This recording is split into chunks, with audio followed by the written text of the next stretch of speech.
The recent document drop was supposed to be the holy grail for conspiracy theorists and history buffs alike. Trump's executive order promised to finally unveil the complete truth about the JFK assassination. This is an executive action that would theoretically seal the book on one of America's most enduring mysteries. That's a big one, huh?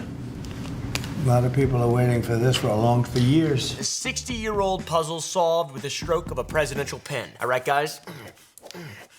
Beating you right now through the camera. Stop it. Lay down. Seriously. Seriously. I'll put you in the trash can. All right? Do you remember back in 2017 when Donald Trump first released some JFK files but kept some others locked away, citing nebulous national security concerns? This time was supposed to be different. This time was different. This was the full Monty. Ooh, complete with a bit of English on the tip. Do we finally have the answers to one of history's greatest mysteries? Everything will be revealed. Or is declassification a big disappointment? This was the unvarnished truth that America had been waiting for since that fateful day in Dallas, Texas. Did his head just do that? Because if so, I'm willing to believe it, but that's crazy. Look at this bag of dirt.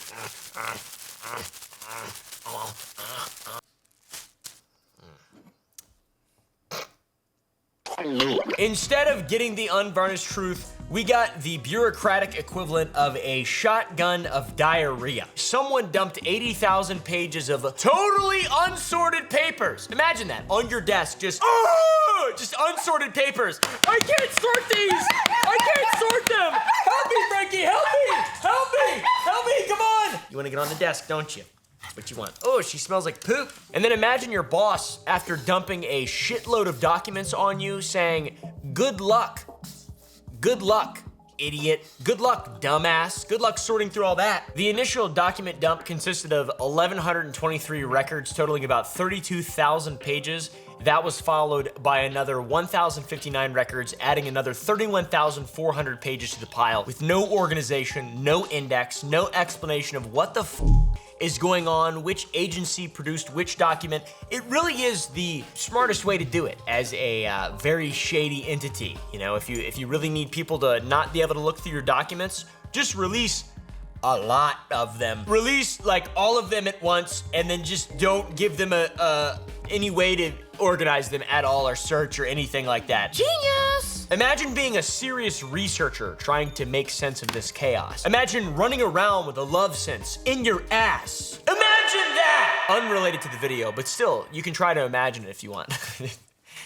It's funny for me to think that some people out there are actually imagining that. It might even be some of your reality right now. One day, you're anticipating the greatest historical revelation of your career, and the next, you're swimming through a digital ocean of white and black paper to figure out which documents you've already seen, which ones were declassified in 1992, because that's how long this shit has been going on, and which things you're reading are genuinely new pieces of information. It'd be like someone with a very big and smart head handing you a 1,000-piece jigsaw puzzle, and you are a small-headed dummy. Okay, guys, like me, mentally deficient, whatever you want to say, whatever the most politically correct way to say. And also, not to mention, in that box, that jigsaw puzzle, half the pieces are from different puzzles, some pieces are used twice, and about 31% of them are missing. The frustration among historians is and was palpable, and immediately the news hit the circuit and they declared that there was nothing new here. To borrow a term in politics, it was a nothing burger. There was nothing revelatory in here. There was nothing. While other dumbasses on Twitter insisted that there were important revelations that were being overlooked, and the disorganization of the documents and barely legible scans of third-generation copies were duplicates of previously released materials, but maybe they had fewer black marker redactions, and maybe there was some kind of benefit. It's a lot of smokescreen. Who killed JFK? That question has haunted this country for more than 60 years, and polls show most Americans don't accept the official version. This new trove of documents, so far, is unlikely to change many minds.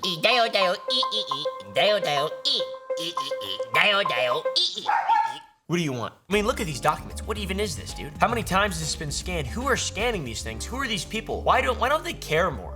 about making it more readable for us random people. What conspiracy theorists like myself hope to find versus what actually appeared in the files represent two entirely different universes. Not even two sides of the same story, two different universes. Lots of people were expecting a smoking gun CIA memo explicitly ordering the Kennedy assassination or some kind of definitive proof of a second shooter on the grassy knoll, or perhaps evidence that aliens were somehow involved. If the Majestic 12 documents are indeed authentic, are they proof that not only were members of the United States government aware of and in contact with extraterrestrial beings, but also that they would go to any length to keep this information hidden from the public? Fortunately, it isn't that black or white, but it is extremely interesting, and there is a metric dick ton of crazy information. Some things are just off the wall unbelievable that we're gonna be talking about in today's video. In regard to the CIA documents, the JFK files, the full story.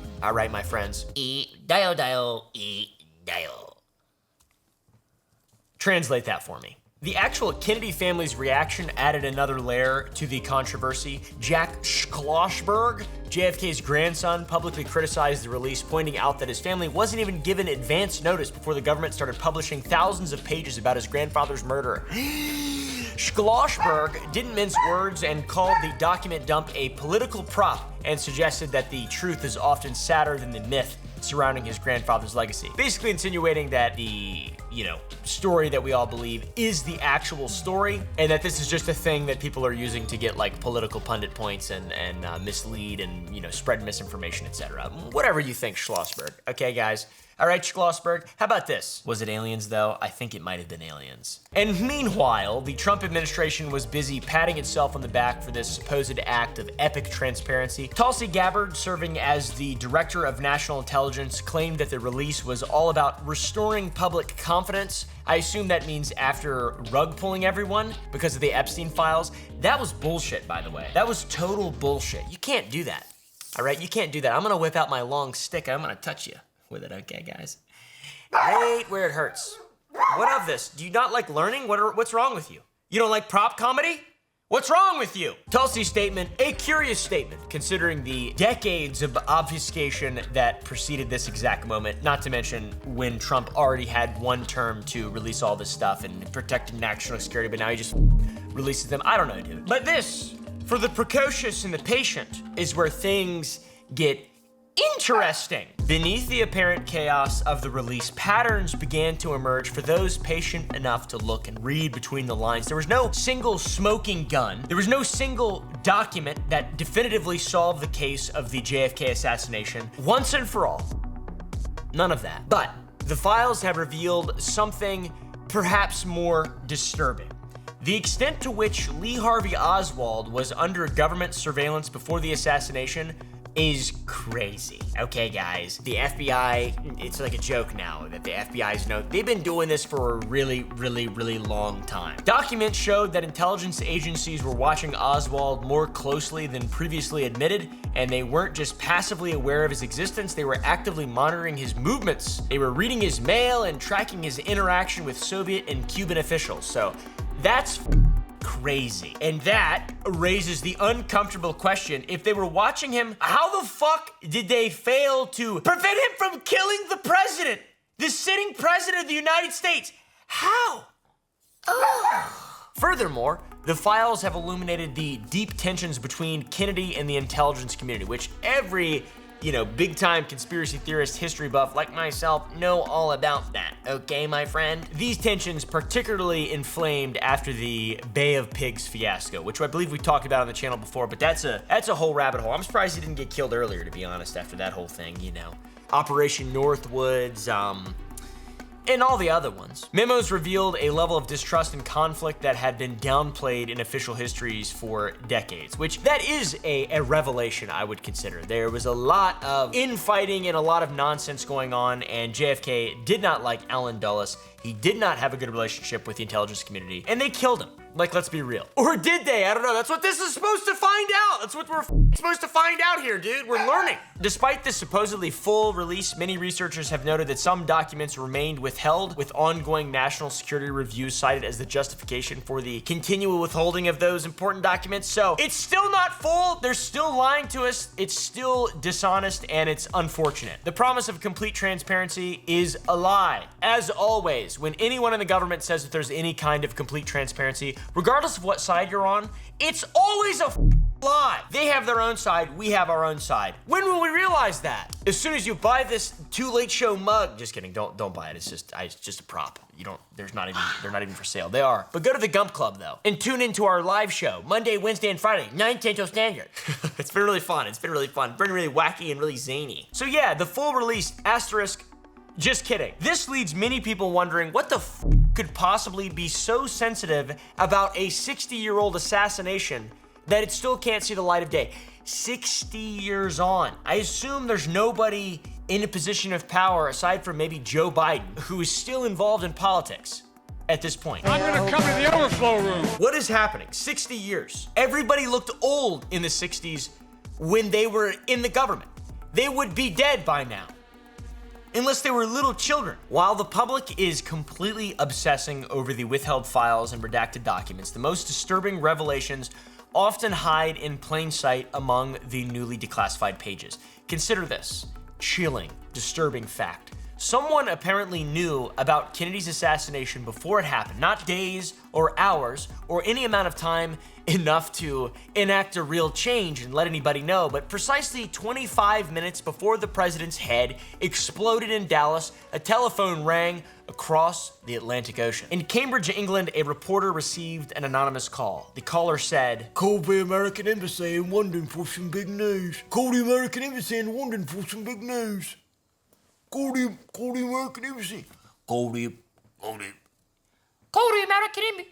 American Embassy in London for some big news." And 25 minutes later, JFK's head exploded in Dealey Plaza. And honestly, that 25-minute window feels pretty calculated. Just calculated enough to make contact, but too short for there to be any kind of, real intervention. Some insider secrets, it seems like. Who's gonna call? Who's gonna have the number for the American, call the embassy? Maybe intelligence communities around the world. Maybe it seems like maybe they knew. Just not US intelligence, but British intelligence? Or some other intelligence, maybe. Maybe one of our other allies. Up to no good. So who the would make such a call, my friends? The Cookie Monster? Probably not. And what possible reason could they have or motive for doing this? Perhaps it was a twisted form of bragging from Lee Harvey Oswald himself. He said, or whatever he would, I don't know how he sounded. He looked handsome, honestly. He seemed like maybe he would put on one of those really deep voices that those TikTokers, the Gen Z TikTokers do, where they kind of talk like that. Hey, call the US Embassy. Let's just see JFK. He won't be able to be the head of any major government organization after this one. Yeah, weird form of bragging though, to be honest. Someone who couldn't resist leaving their mark on history without exposing themselves, or maybe it could have represented a last-minute crisis of conscience from someone involved, but unwilling to directly stop the plot in fear of their own life. For example, Jack Rubenstein, or whatever the his name was, he got killed. Everybody got killed. Everybody's dead. Every human being involved is dead, except for the ones that are in the unredacted notes still. Potentially this Hansel-style breadcrumb, a deliberate attempt intended to be discovered later as evidence that the assassination wasn't the work of a lone gunman. That's what it seems like to me. This seems like an actual smoking gun, potentially. Not a direct one, but evidence that, how would anybody else know? It's not a lone gunman. Plus the call's destination, a small newspaper in Cambridge rather than Scotland Yard or MI5, MI6, MI7, whatever, the one that James Bond works at. I don't really know or care to learn, but it seems peculiarly Pacific for that one, okay, bud? Peculiarly specific. I had a little moment there. Oh, I'm spewing. She didn't want me to hurt myself. Was the caller someone with connections to Cambridge? Did they know the particular reporter? Or was this newspaper chosen precisely because it was obscure enough that a warning wouldn't trigger an immediate preventative action, thus allowing the assassination to go through? It seems genius. Obviously, it's gonna be worldwide news, but you just take a little nugget and you call some hungry reporters out there making commentary videos on the side in the 60s or whatever peace, love, all that. And you say, hey, watch the news. Watch the news if you want to see some guy's head explode. To me, what makes this incident particularly compelling is how it stands apart from wilder conspiracy theories about the assassination. We're not talking about shape-shifting lizard people or time-traveling gunmen here. This is actual, real, documented communication investigated by intelligence professionals that suggest foreknowledge of Kennedy's death, which means it was not a lone gunman. There you go. Case closed. It wasn't a lone gunman. It wasn't. The call was real. The timing was real. The intelligence agency's concern was real. It's not speculation. It is evidence that raises legitimate questions, and in my opinion, completely proves it. Just kidding. I'm trying to really lay it on thick that I'm an idiot. And until recently, key details about the Cambridge call remained redacted, raising the question, why hide the so-called crank call unless there was more to it? Dial 411 and get rid of that caller ID. Hello, your refrigerator's running, you stupid fuck. Was there more to it? Definitely. Intelligence agencies clearly had reasons protecting sources, avoiding embarrassment, or trying to prevent conspiracy theories, but the secrecy only deepens suspicion in 99% of all cases. What's cool is our newly unredacted documents now show that both MI5 and the FBI took this crank call, whatever you want to call it, seriously enough to investigate it and preserve records, which marks a rare agreement in a case full of conflicting narratives. Just nonsense, it seems like. The assassination's chaos extended far beyond Dallas, reaching across the Atlantic to a quiet newspaper office in Cambridge, where someone received a warning that arrived just minutes too late to save a president of the world. Literally the greatest president that we have ever had, and I will die on that hill. Now, if that British warning about Kennedy seemed eerie, wait till you get a load of the FBI's handling of the Oswald murder threat. That shit enters entirely different territory. While the Cambridge call came too late to save Kennedy, another warning arrived with perfect timing to save Oswald, yet somehow he still ended up dead. The day before Jack Ruby shot Oswald on live television, someone called the FBI with 8 words that should have changed history as we know it. The same group that killed Kennedy will kill Oswald next. Which means that also it wasn't a lone gunman, and it obviously wasn't Lee Harvey Oswald, and this is all written, and this is evidence. And, I don't even know what we're doing here at this point. It's all fake and lame, and there needs to be an official update to the story. So yeah, this wasn't a crank call, this was a vague tip, but a direct, actionable warning delivered to the FBI's Dallas office on November 23rd, 1963. The same group that killed Kennedy will kill Oswald next. He will die. And he still died. They still let him die. This guy wasn't just predicting a murder, even though that would be a pretty easy prediction that the guy who just killed a beloved president was gonna get killed. They were linking it to JFK's assassins. They were saying, the guy who killed JFK the day before, the same group who killed him is gonna be killing this fucker right soon here, the lone gunman. So yeah, there you go. What other evidence do we need? I don't know, am I allowed to say this legally? I have no idea. With 24 hours to act, the FBI had ample time to change Oswald's transfer or increase his protection, but in spite of the chilling clarity of the threat, literally saying that the same group's gonna kill the same guy, they didn't do anything. It wasn't a missed opportunity, it was a flashing red alarm. He's going to die, he's going to die.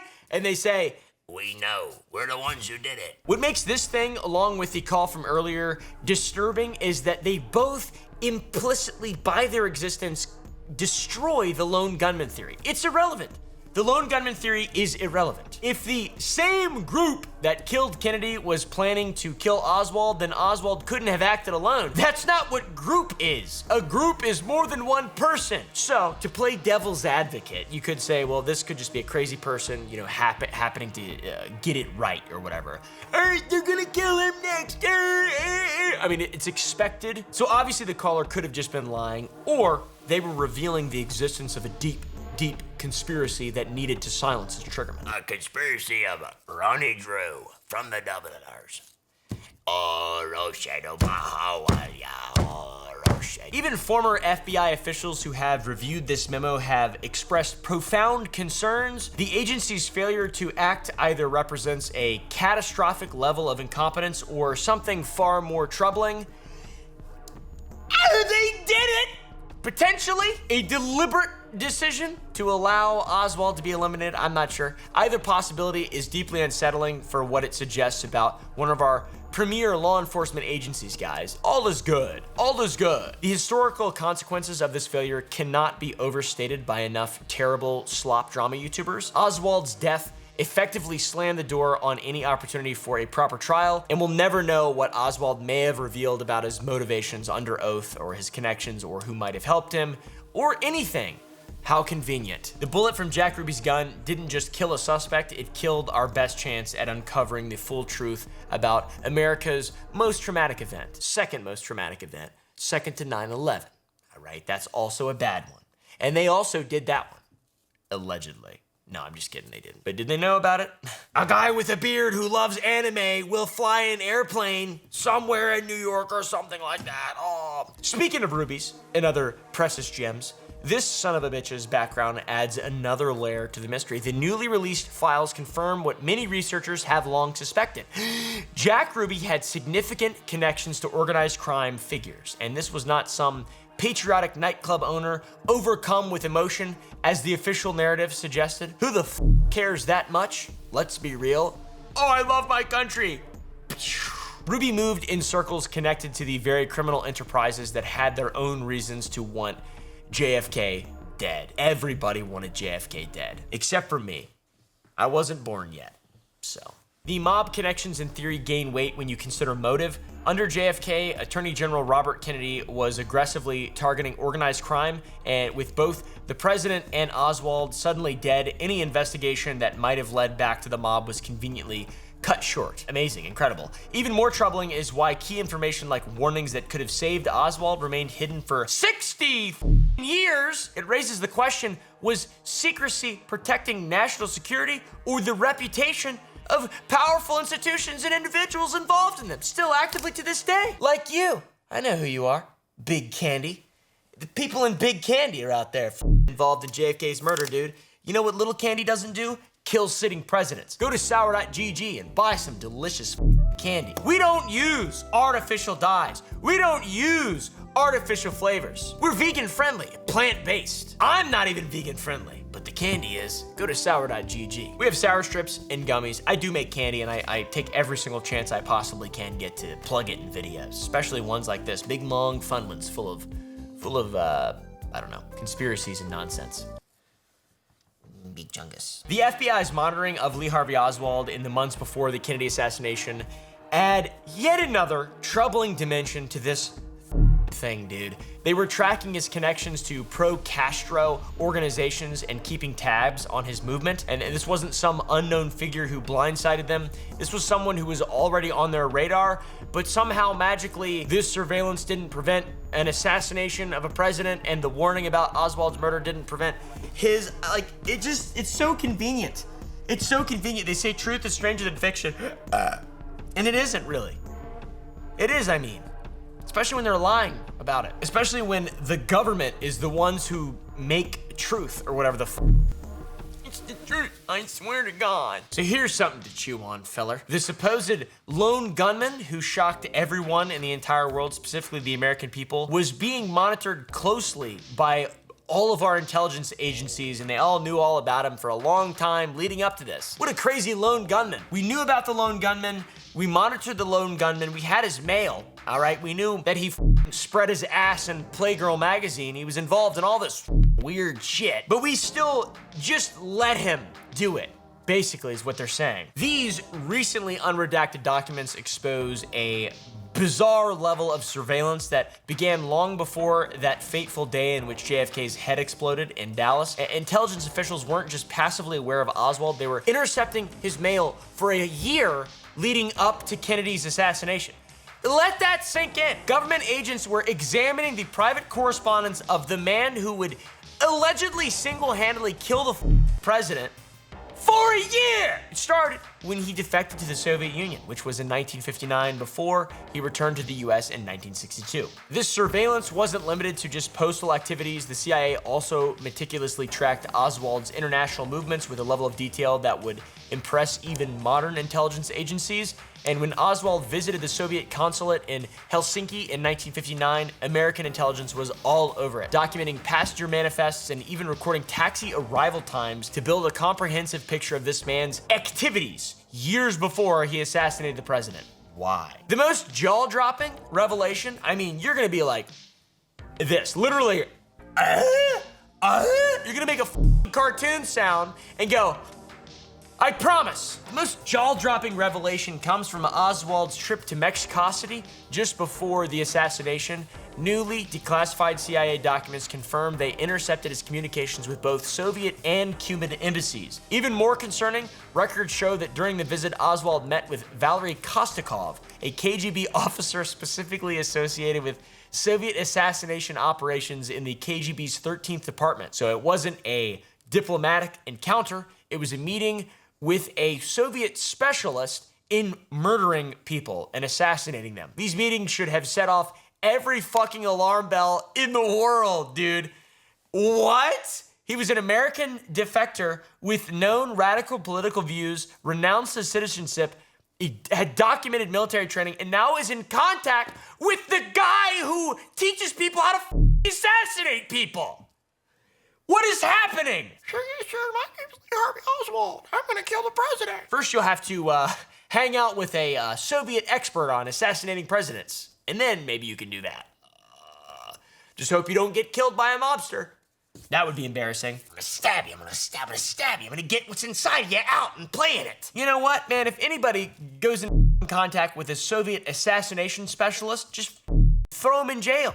This was just weeks before Kennedy's motorcade route was announced, and somehow, despite all this real-time intelligence, Oswald remained free to allegedly carry out history's most consequential political assassination. Oh my God. It's so unbelievable. It's just so unbelievable. It's all lies, dude. Next time you're told anything at all, and it's like government, don't believe it. If it comes from like a group of scientists, that's one thing. But if it has anything to do with intelligence agencies, don't believe it. It doesn't matter anyways, but just don't buy things hook, line, and sinker. Sure, they protect the world, they keep everything going, they definitely protect our international assets, and they definitely stop a lot of shit. But like, if they just decide to not stop some shit, and then they can kill a president by accident or whatever I mean, that's bad. That's really bad, and that's what seems like happened. The official narrative portrayed Lee Harvey Oswald as a disturbed loner, a Discord moderator who somehow slipped through the cracks, but these files, if you want to call them that, tell a dramatically different story, one where intelligence agencies knew all about him, that he was completely documented, and that they knew everything that there was to know and had all the precautions taken, and that they could have stopped him, and they just didn't. That's what happened. There's quite a debate as to whether or not Oswald could have even made the shot, with varying reports of his marksmanship. Some people claim that he had no skill, barely passing the Marine qualification to be a marksman.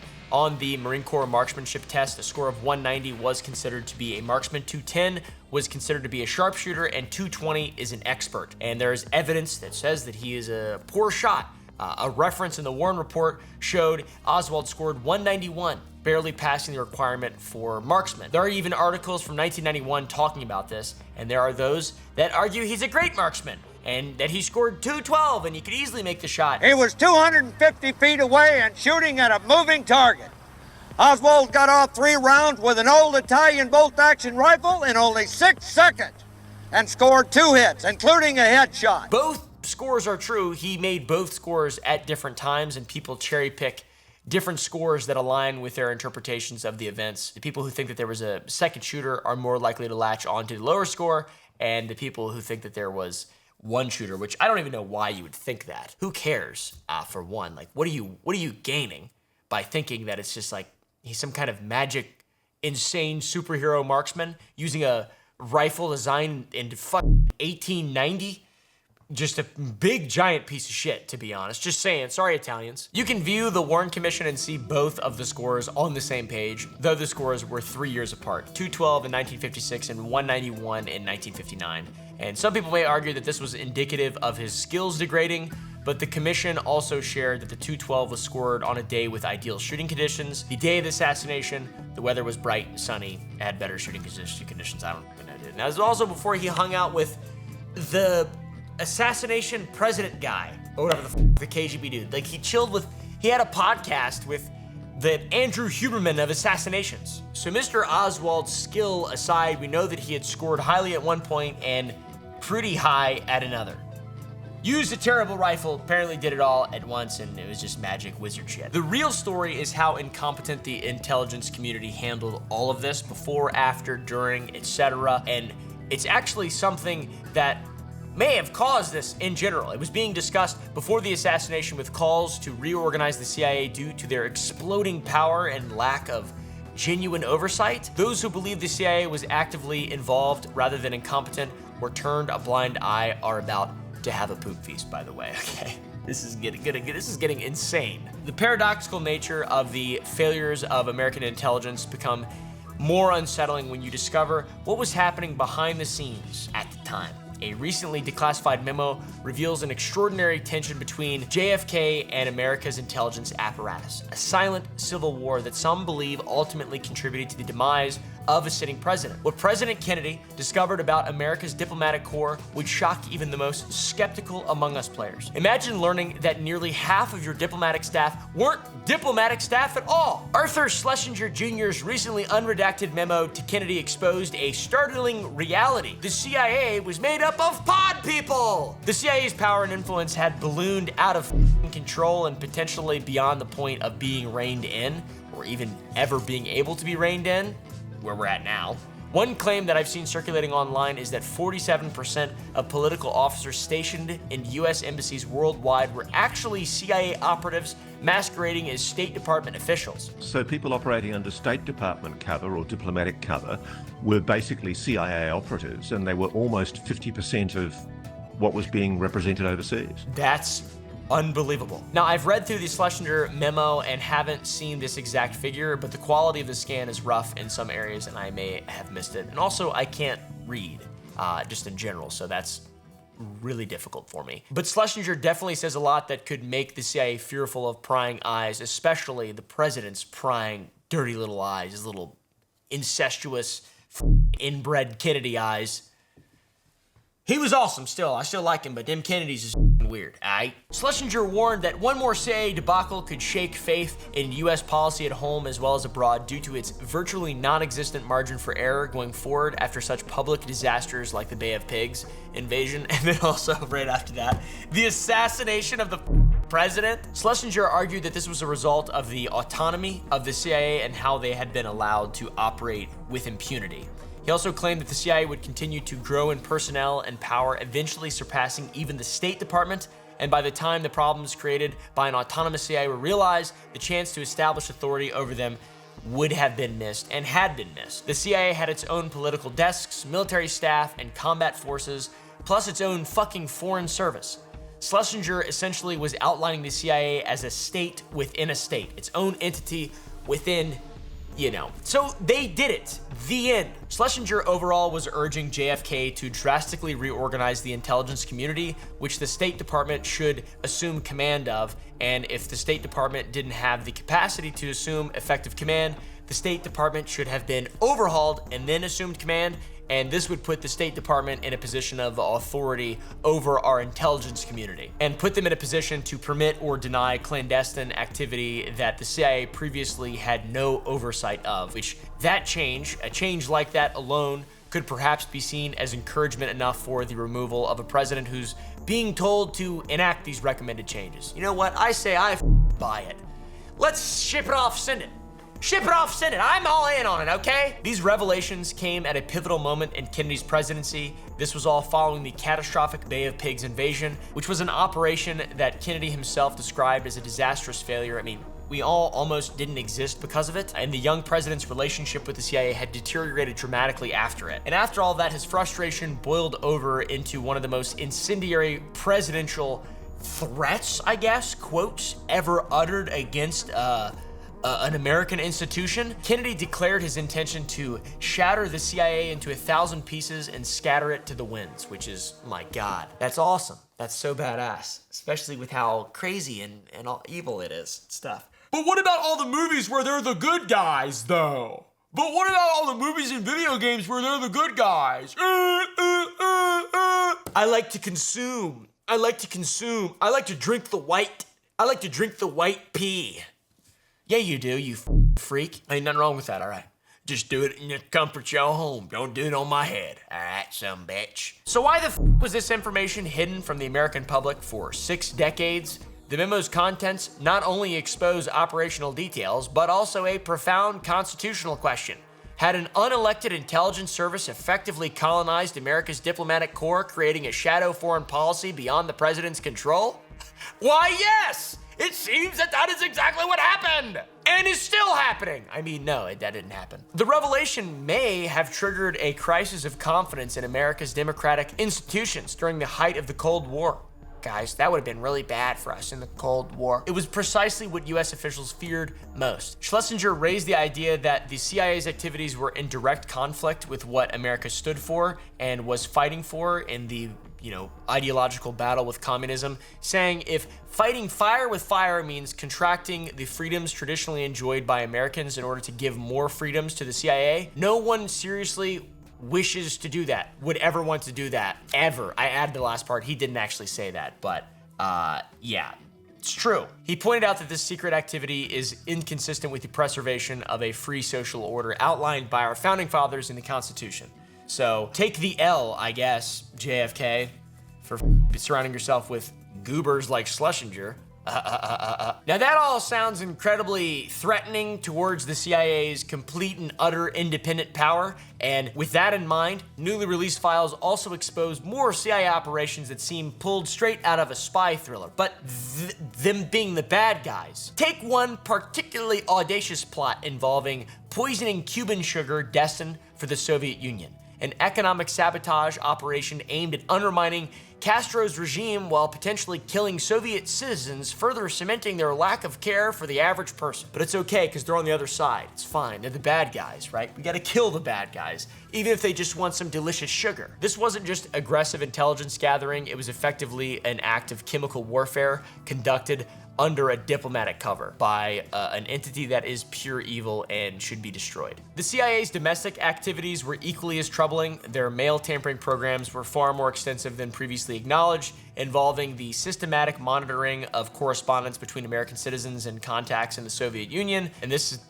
isn't limited to suspected spies. It represented a massive dragnet surveillance program targeting ordinary Americans communicating with friends or family abroad, which, Edward Snowden, there's a reason he's not even in the US anymore, because he's a traitor! And he revealed all that shit again in the modern day. They're just doing all the same stuff again and again. It never ends, guys. It's pretty fun. I love it. So if we look over what's been revealed, we can start to form a tally for what conspiracy theorists have been claiming. We can create a conspiracy scorecard. What's right, what's wrong, guys? Tonight on the Too Late Show files, we're gonna have a little bit of fun with this. Kennedy's enemies list was longer than Nixon's dick and Christmas card collection. But which of these adversaries had both motive and opportunity? The recently declassified files don't just add new players to the conspiracy game, they fundamentally change the rules, elevating some theories from fringe to frighteningly possible, while sending others to the conspiracy graveyard. For 60 years, Americans have debated who pulled the trigger in Dallas. Was it the Soviets seeking to eliminate a Cold War adversary, or Castro exacting revenge for the assassination attempts that he faced, the mafia striking back at Bobby Kennedy's crusade, or perhaps the deep state removing a president threatening their deep state autonomy? Let's check the scoreboard based on what the new files actually tell us. First up, the Soviet KGB theory. This one's been a favorite since the Cold War began, and Oswald's defection to the USSR certainly didn't help matters, but surprisingly, the new released documents effectively put this theory on life support. KGB assessments explicitly deemed Oswald too unstable for recruitment, with one document stating that Nikonov is now confident that Oswald was at no time an agent controlled by KGB. While the Soviets kept tabs on this sumbitch, as intelligence agencies tend to do with Americans who randomly show up in Moscow during a war, they viewed him more as a liability than as an asset, and the psychological profile that they developed of Oswald portrayed him as a mentally unstable dumbass and an unreliable goober. Hardly the ideal candidate for a high-stakes presidential assassination. Now, the Castro revenge theory fares even worse than the USSR theory. Far from celebrating Kennedy's demise, newly released files reveal that Fidel Castro was very upset about the assassination, and rather than the vindictive response one might expect from someone behind the killing, you know, if they nailed it, Castro immediately ordered his government not to publicly criticize President Johnson or do anything to irritate him. So this contradicts the long-standing narrative that Castro wanted Kennedy dead as payback for numerous CIA attempts on his own life. The documents suggest that the Cuban leadership actually believed Kennedy would not invade Cuba and hoped for improved relations under Johnson, which is a remarkable revelation that practically destroys and entirely dismantles the Castro conspiracy angle. Justin Trudeau, watching you.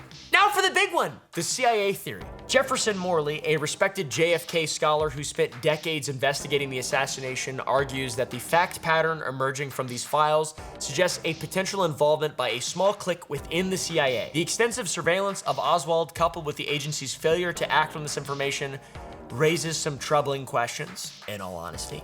To be honest. Based on what I've been seeing so far, the initial hearing that was actually held here in Congress was actually faulty in the single bullet theory. I believe that there were two shooters, and we should be finding more information as we are able to gain access into the SCIF, hopefully before the files are actually released to the public. Was this catastrophic incompetence or something more sinister? It was more sinister. The CIA's knowledge of Oswald's movements, meetings with suspicious figures like Valery Kostikov, and their subsequent dishonesty about these details under oath creates a mosaic that's difficult to dismiss as mere coincidence. Kennedy's documented conflict with the agency, threatening to dismantle it after the Bay of Pigs, and challenging its growing power provides a compelling motive. Realistically, there are a few positions I could see someone believing after all the new CIA details that we are presented with. A, the CIA was presented with enough incentive to actively participate in the removal of JFK themselves, likely, in my opinion. B, they didn't actively participate, but may have made it easier for Oswald to accomplish his goal, like when a video game puts yellow paint on ladders and rocks you can climb. Sort of like that, you know? Or the CIA simply turned a blind eye to Oswald since he'd take care of one of their biggest problems for them. Or the other one, they're just incompetent idiots, evidenced by their repeated failures, such as the Bay of Pigs and then the assassination of a sitting president who meant well. Very rare for sitting presidents. Anyways, guys, thank you all for watching this video. Press the like button. Go to the Gump Club to watch uncensored videos. That's gump.club. It's a fucking website. Become a member. Watch the live shows. Go to sour.gg. I'll see y'all in the next video.